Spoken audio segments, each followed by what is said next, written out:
that a lot of times we hear on obviously on the airwaves that the market breadth is too narrow. There's too few stocks that are leading us. And then as soon as the market corrects a little bit and the leadership broadens out from the high flyers, high growers to more lower valued, better valued stocks in terms of growth, then people are like, oh my God, it's 1999 again, it's 2008, and we see a lot of fear. So I think that right now what's happening is after the Fed meeting, obviously there's always a little bit of digestion. We're going to get Fed speakers coming out the next few days. We'll get the Fed minutes later in the month.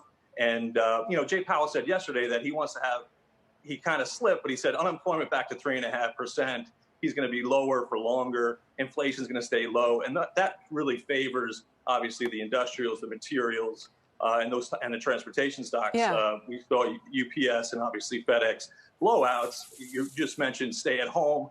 Larry Fink, less people are going to need stuff delivered to their homes, Amazon effect, all that kind of stuff. So yesterday we saw the stay-at-home stocks actually sold off a little bit. That even included stocks like Camping World and Zoom Video, those kind of stocks. Into GE was the leader yesterday and today. I'm curious, John, though, the trillion-dollar question for everybody over this market is: can the materials be the new leadership? I mean, is this going to power the whole markets forward?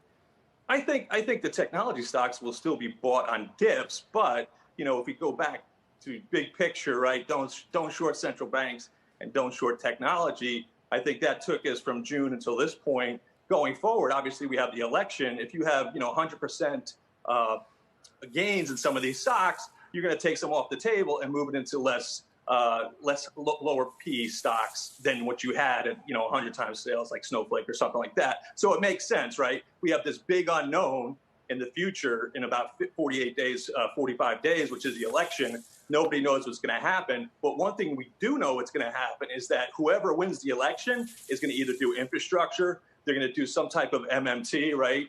There's going to be a big push on both sides of the aisle to continue the stimulus, as Jay Powell said. So what we saw at Jackson Hole was he said that he's going to do his part. Now the fiscal side has to do their part. Yeah. So if you have Ice Cube coming out and basically retweeting Stephanie Kelton's book that says MMT is good for everybody, that's going to help a lot of the problems that we have right now in terms of income inequality, a lot of things.